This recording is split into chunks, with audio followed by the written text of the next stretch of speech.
Saudara, antrean panjang arus mudik terjadi di Pelabuhan Gilimanuk, Bali, saudara, dan antrean kendaraan ini sudah sepanjang belasan kilometer sejak Jumat pekan lalu.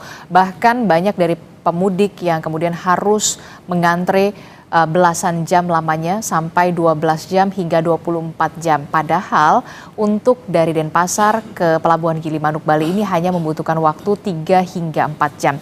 Kita bahas soal antrean panjang arus mudik di Pelabuhan Gilimanuk, Bali bersama dengan Windy Andale yang merupakan Korsek ASDP Indonesia Ferry. Selamat pagi, Mbak Windy.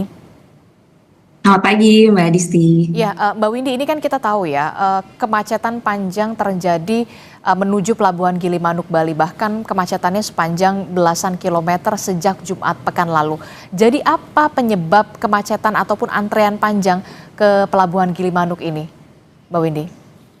Ya, baik.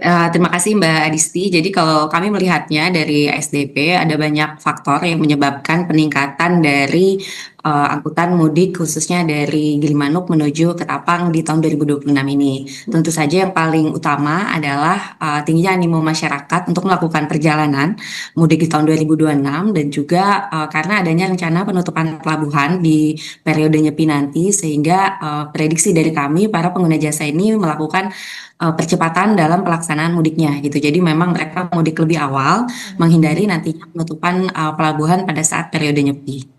Oke, sudah didapatkankah data sementara ada peningkatan arus pemudik ini yang melewati Pelabuhan Gilimanuk berapa persen? Karena kendaraan juga ini belasan kilometer kan mengantrinya. Karena termasuk juga selain karena mudik lebih awal karena ada penutupan di Pelabuhan Gilimanuk dalam rangka perayaan Nyepi. Betul, kalau data yang kami peroleh memang di khususnya lintasan Gilimanuk ke Tapang di kumulatif H-10 sampai dengan H-5 atau per kemarin itu ada peningkatan di mana jumlah penumpang yang kami seberangkan di periode tersebut total adalah 309.135 pax atau terdapat peningkatan sebesar 0,7% dibandingkan periode yang sama tahun sebelumnya. Adapun untuk kendaraan sendiri, jumlah kendaraan berhasil kami seberangkan dari H-10 sampai dengan H-5 adalah 97.787 kendaraan atau sebesar 2,8% peningkatannya dibandingkan tahun sebelumnya.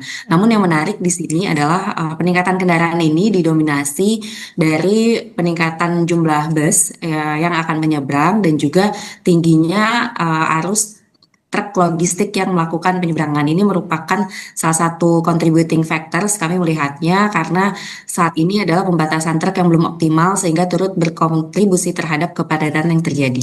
Oke, jadi faktornya juga karena ada banyak juga truk-truk logistik yang kemudian juga masih mengantre, termasuk juga bus-bus antar kota ya, yang kemudian melakukan penyeberangan di Gilimanuk. Nah, sejauh ini kan sudah 5 hari ya, hampir sepekan lamanya antrian kendaraan ini belasan kilometer dan bisa menjadi yang terparah juga. Nah, apa yang sudah dilakukan oleh ASDP untuk kemudian menyiapkan jangan sampai ini terus berkepanjangan? Ya, jadi memang kepadatan ini tertinggi terjadi adalah di weekend kemarin, Mbak Disti.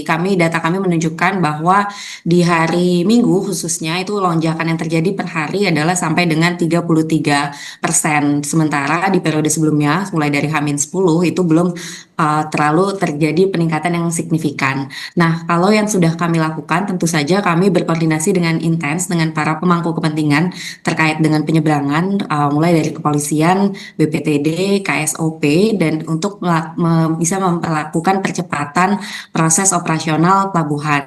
Beberapa hal yang kami lakukan diantaranya adalah penambahan jumlah kapal operasi sampai dengan 35 kapal per harinya di Gilimanuk dan Ketapang, dan juga kita berlakukan pola operasi TBB atau tiba bongkar berangkat, di mana dengan TBB ini kita mereduce port time sehingga nantinya jumlah kapal itu bisa lebih cepat melayani antrian penumpang yang terjadi di Gilimanuk. Seperti itu. Untuk TBB ini sendiri kami berlakukan kepada 24 kapal yang ada di lintasan Ketapang dan Gilimanuk. Selain itu, kita juga lakukan optimalisasi pemanfaatan buffer zone di area sisi Bali untuk menampung antrian kendaraan dan juga penerapan delaying system. Saat ini sudah ada 5 buffer zone yang kami siapkan untuk menampung ataupun menyangga antrian yang terjadi. Dan kita juga melakukan pemanfaatan dermaga atau pengaturan dermaga untuk khusus melayani kendaraan penumpang,